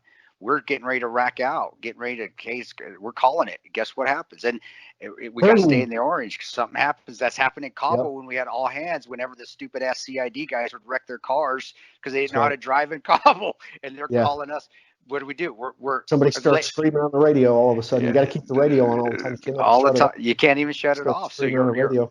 Yep. Or something blows up, or you start hearing gunfire. Yeah. No, you're right, bro. You're right. I that's something. You got to be allowed. You got to be allowed to decompress. That's why, like you said, they started limiting the amount of time that guys could spend over there, because you got to be able to come home and be in your own house with your own family and feel secure and safe. You can't always keep your head on a swivel 100% of the time without some kind of burnout. Yeah. Well said, man. Well, once again, saintglobalsolutions.com if you want to check out the book, get a signed copy, merchandise, check out John's new podcast, and really appreciate you coming on, man. I think this was a great episode. I know you're trying to you're getting short on time. I do have a Facebook page. I do have a Facebook page too. I'm in Facebook jail right now though for the next 30. Will you stop being so mean to everybody and hurt people? What is it? American Security Contractor. The Quiet Kid in the Sandbox. That's my Facebook page. Oh, that's right. I've been in Facebook jail for about 2 weeks now, so because of something I posted. But I should be back out of Facebook jail in about 2 weeks, so check that out too. All right, man. Well, thank you so much. And I was just going to say, actually, send me over, if you can, like a high-resolution photo of yourself so that I could use that on this. Oh, dude, we will lose so many followers if we get a high-resolution photo of his ass. No, they still follow you. Okay. Well, see, what did I say? You just fucking sniped me, you cocksucker. All right, brother. Tell the family hi. I sure will. All right, buddy. Talk to you later. All right. Bye. Great having John on. Great hearing his perspective.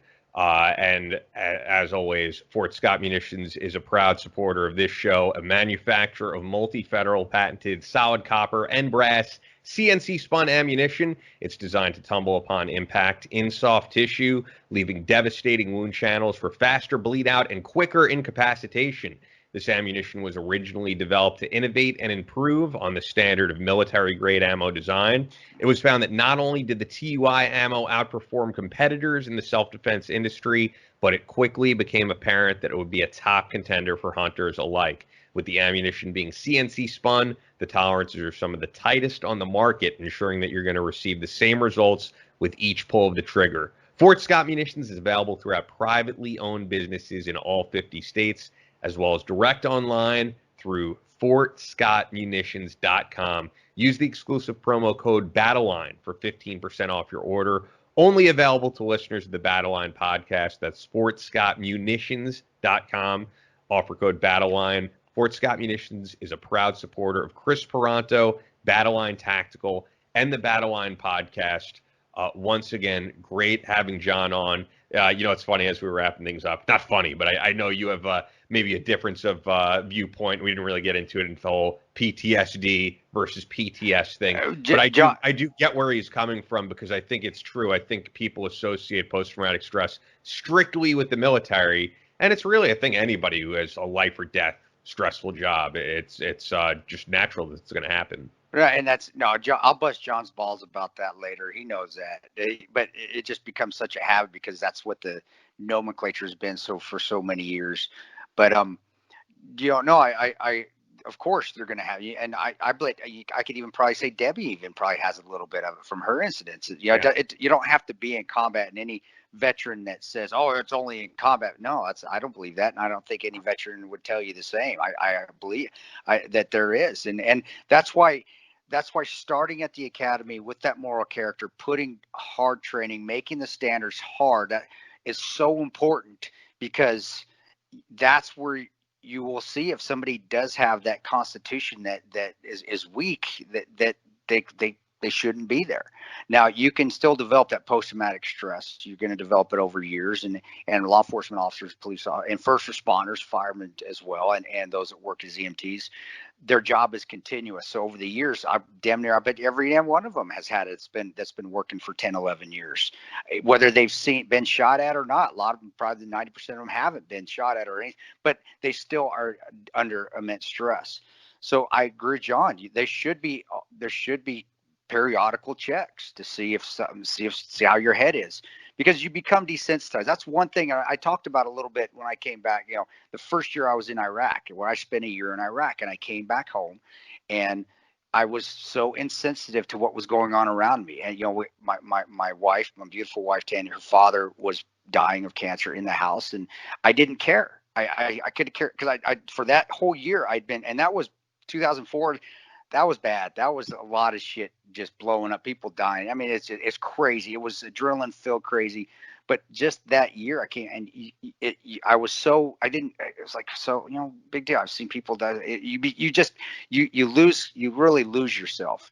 And over the years, that's going to happen, whether you think it's happening or not. And then you do get I've seen some guys get that, what I call the bully syndrome, or you get the Judge Dredd syndrome, where I'm always right, you're always right, and I'm going to inflict my justice on you no matter what. And you lose the concept of really what virtue and morality is. And because I'm a bully, I can get away with it, I'm going to do it. And I think that's part of it as well. But that comes from post-traumatic stress, guys.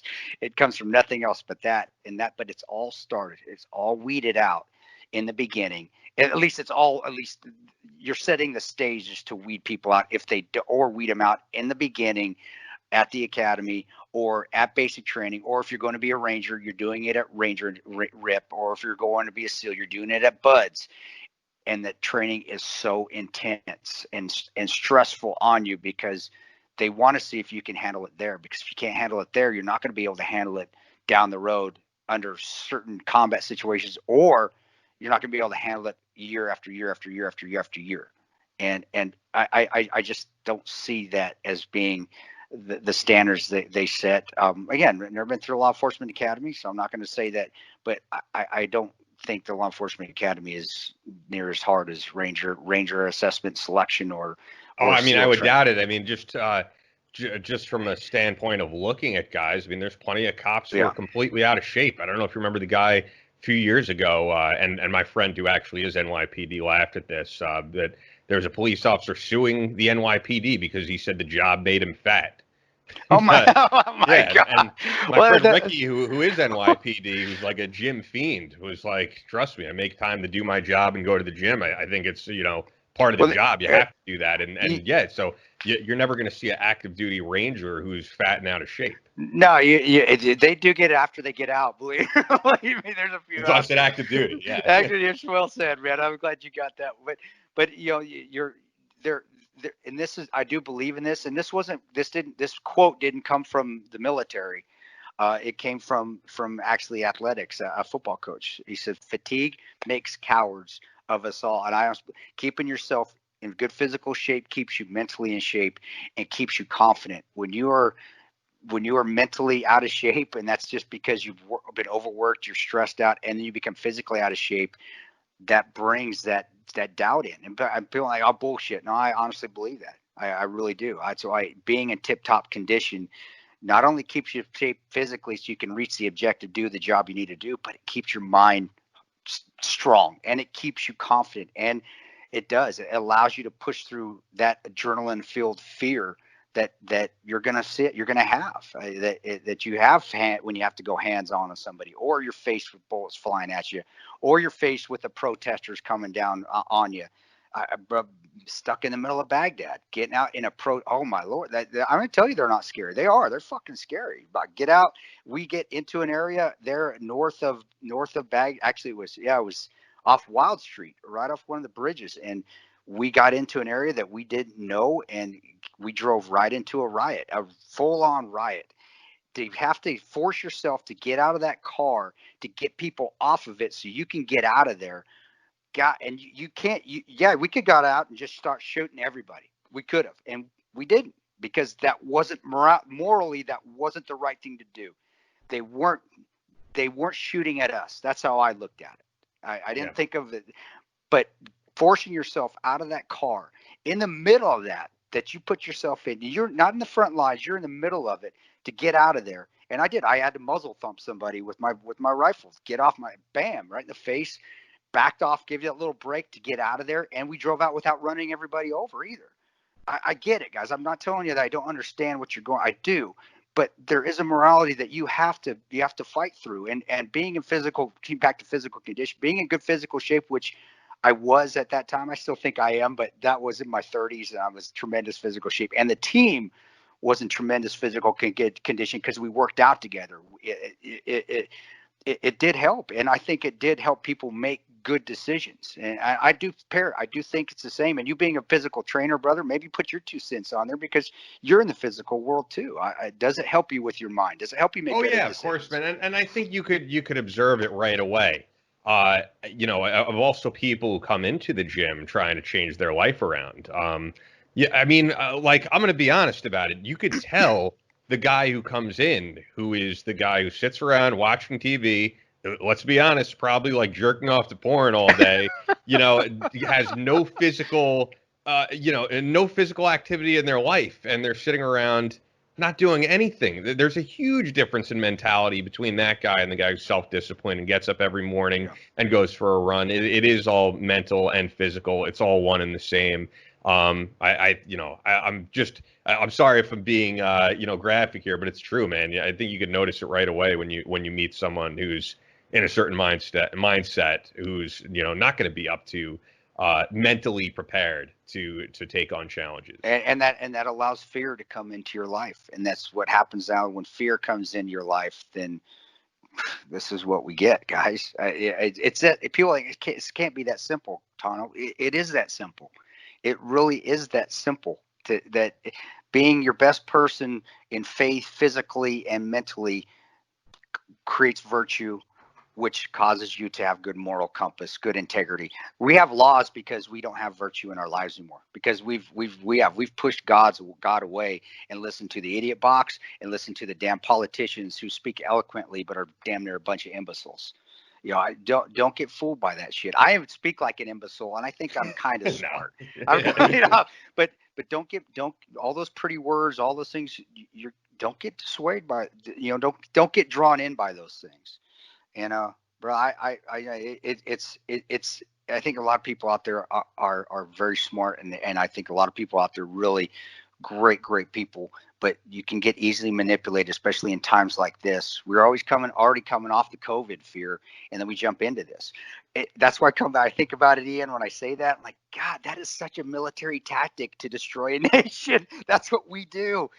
When we want to destroy nations without getting into a full war, we make them turn on themselves. It really is true. Warfare. I mean, we've gone from, and I should point it out here, man. There's still, as crazy as it is. I mean, this is where I personally am, is the area that was hit the hardest, and there's still plenty of people dying here, a lot less. But like I just texted, if you guys heard my appearance on the Prophet Express, the Tim Healy, great guy, texted me yesterday. We were supposed to work on something. He said, my sister just died of COVID, so it's still happening here.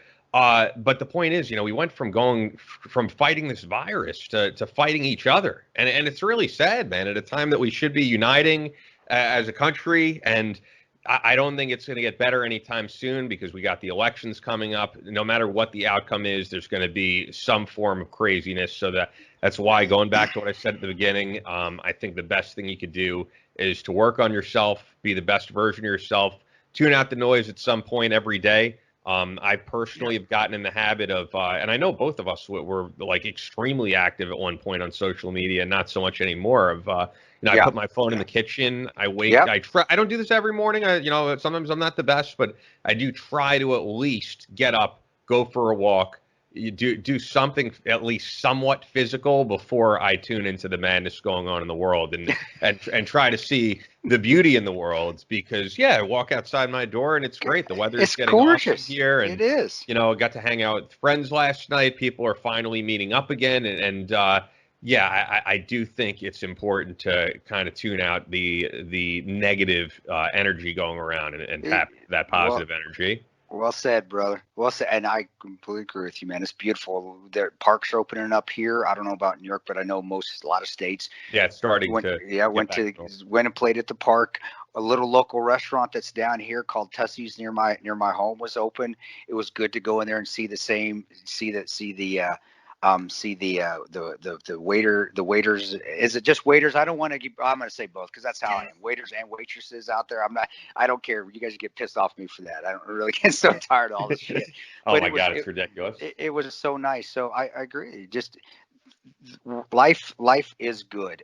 And guys, I'm not going to talk about the riders right now because they don't deserve to be talked about. That's just silliness. That's why I'm glad Ian and I really haven't got into that or touched on them, because you don't even deserve to be mentioned, because that's just right. Protesting, that's our right. First Amendment. That's do it.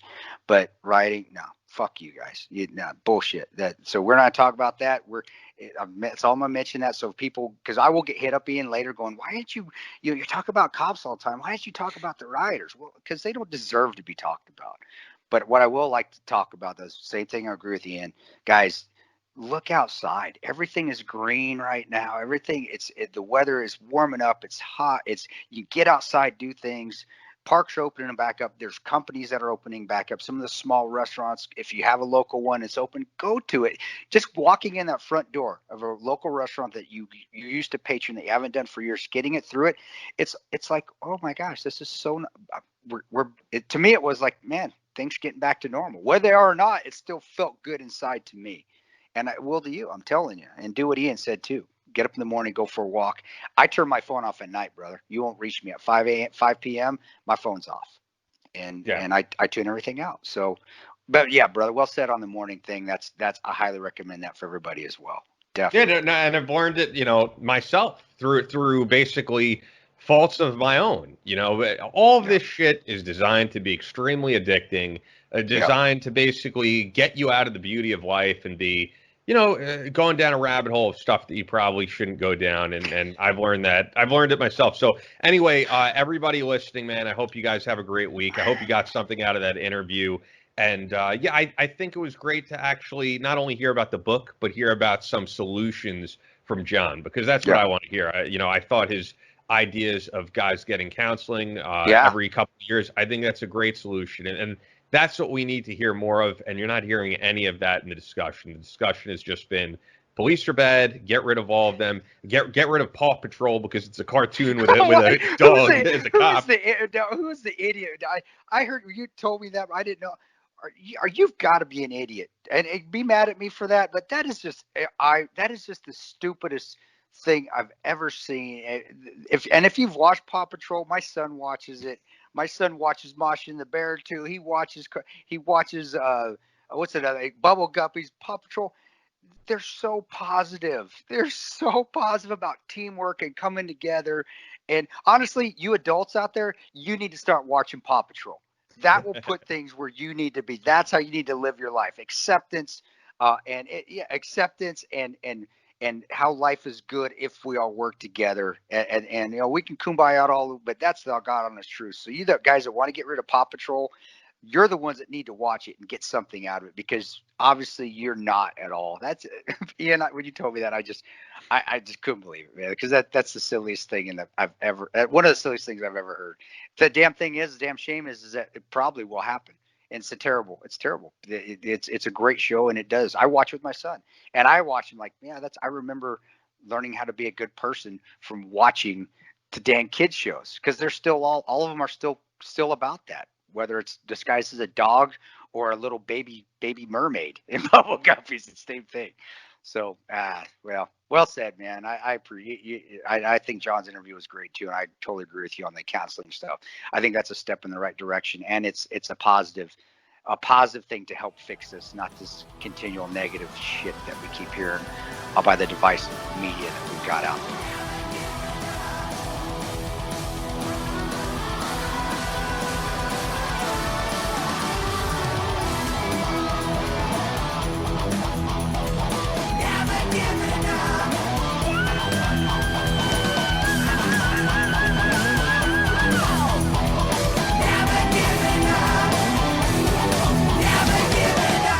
That's all for this episode of the Battleline Podcast, but we'll be back on Monday with more American Straight Talk. Until then, be sure to follow us on Instagram at Battleline Podcast and on Twitter at Battleline Pod. To sign up for future Battleline tactical courses, go to www.christantoperanto.net. Believe in yourself, face all challenges head on, and as always, never quit.